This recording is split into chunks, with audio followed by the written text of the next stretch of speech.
Super Mario Maker 2 is an incredibly powerful creation tool. We can bring new features into retro games and old features into modern games.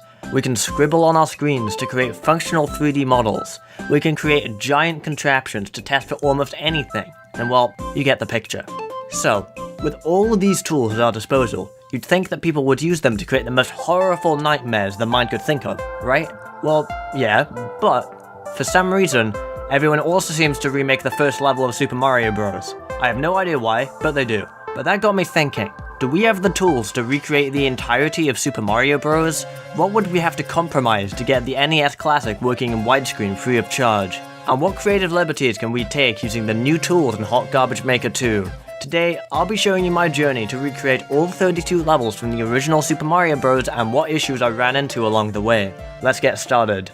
You'd think with all the first level remakes, there would be no problems. But you'd be wrong. There's a lot of key elements that people miss when recreating 1-1. Some people forget that you can enter this pipe, but most seem to forget about this 1-up.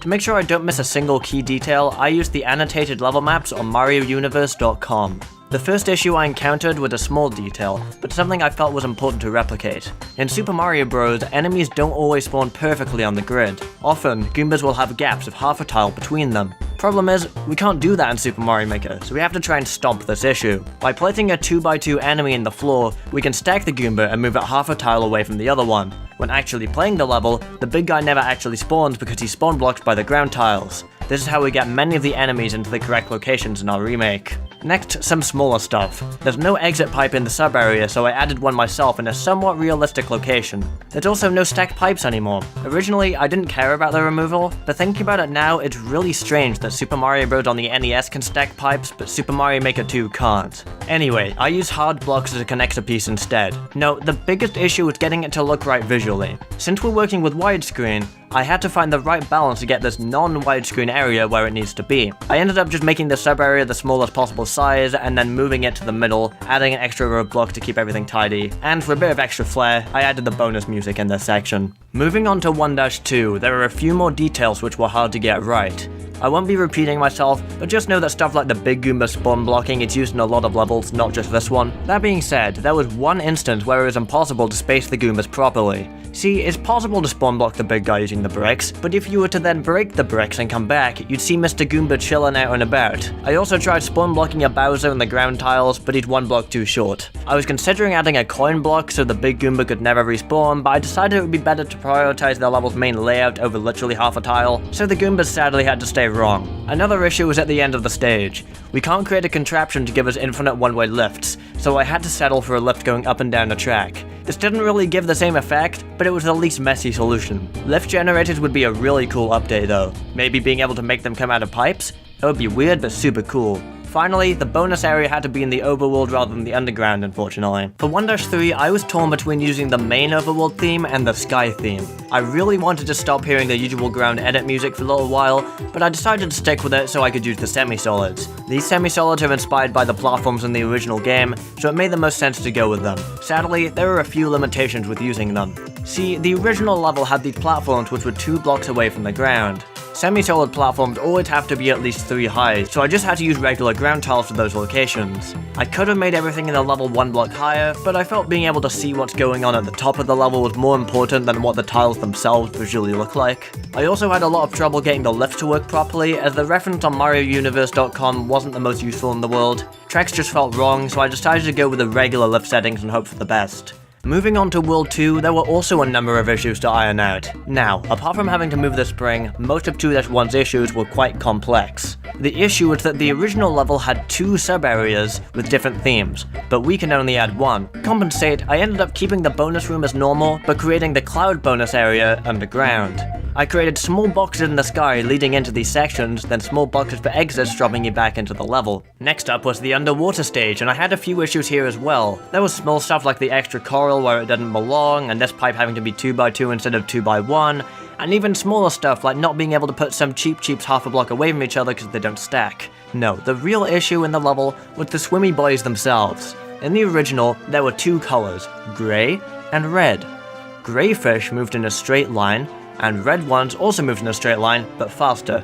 In Super Mario Maker, the green fish have the properties of the red fish, and the red fish can now turn around. There aren't any enemies which move at the slow speeds of the grey fish in the original, which are the main enemy in the level. So if this level feels a little spammy at times, it's because the fish literally became Sonic the Hedgehog. And now, 2-3. This level was absolutely horrible to create, for two simple reasons. The smaller reason being that counting the bridge tiles gave me a headache, and the bigger reason being that there's nothing in the game that behaves the same way as the NES Floaty Boy. In the original, fish come from all directions, but in Super Mario Maker 2, we have very little that can replicate this. We can launch them with diagonal tracks, but they get no height. We can launch them with vertical tracks, but they get no distance. Originally, I changed the stage into a speedrun stage with custom-placed Cheep Cheeps, but I really didn't like how it felt. So I decided to use the forest theme and rise the water level so the fish could still jump about, but they could actually be a threat this time. As for World 3, there weren't really a lot of unique errors. There were still a couple though, so let's talk about them. In 3-1, the only way to center this Goomba was to use the hard blocks of the bridge to spawn block a giant Bowser. It's a shame you can't download levels to look at them in the editor anymore, because it would be super funny for someone to find that Bowser.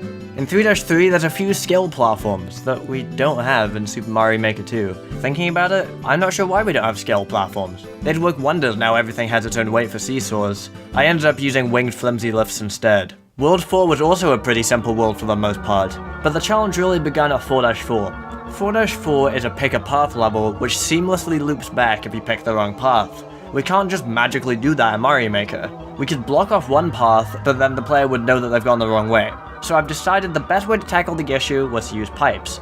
I created identical subworlds to keep the illusion presented by the original game.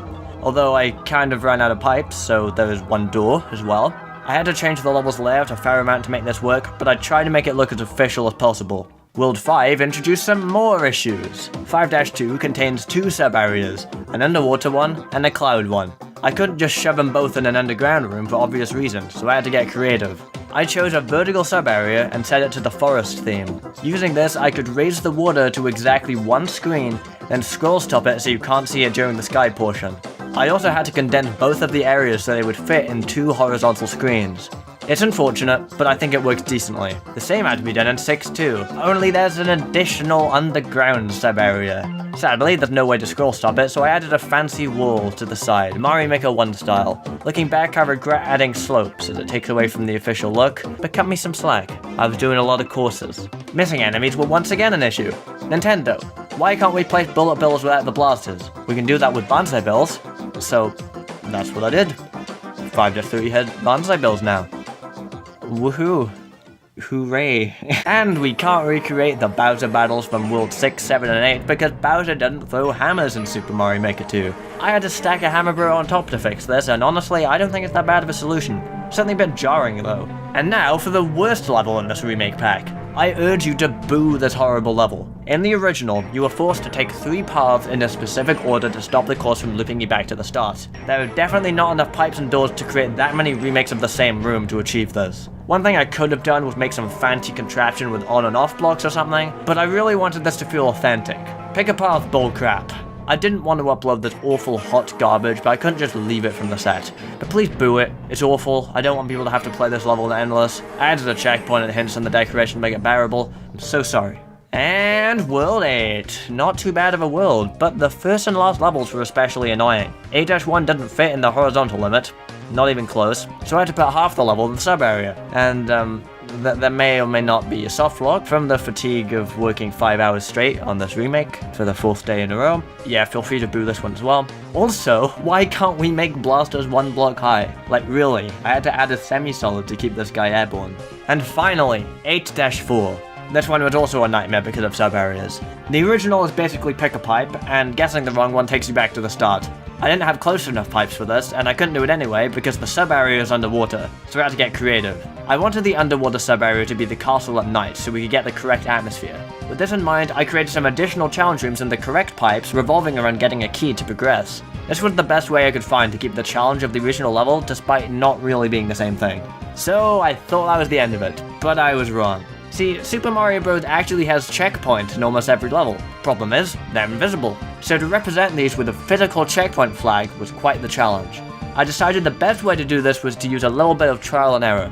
Using a tool called SMB Utility, I found a screen containing each checkpoint. I then used the built-in emulator to find out the exact respawn location, so I could place a flag in said location. In my opinion, checkpoints are redundant for this remake, since the levels are already so much easier with the polished physics, but I felt it was important to stay faithful, so I added them in. There are a couple of exceptions though. I removed the checkpoints from all Lakitu levels because Lakitu don't respawn at the checkpoints, and of course I added that checkpoint in 7-4. So that was the end of that. All 32 courses recreated to the best of my ability. But we haven't answered the question. Is it possible to recreate Super Mario Bros. In Super Mario Maker 2?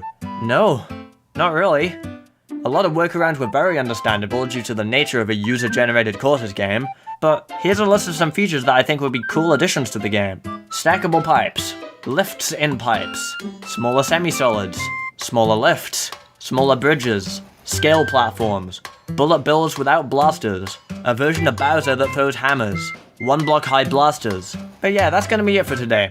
If you want to play these levels, here's my maker ID. Please, this project took so long, like over 25 hours. Also, please share this video around. Like, comment, all the stuff, just make this video go viral, please. Yeah.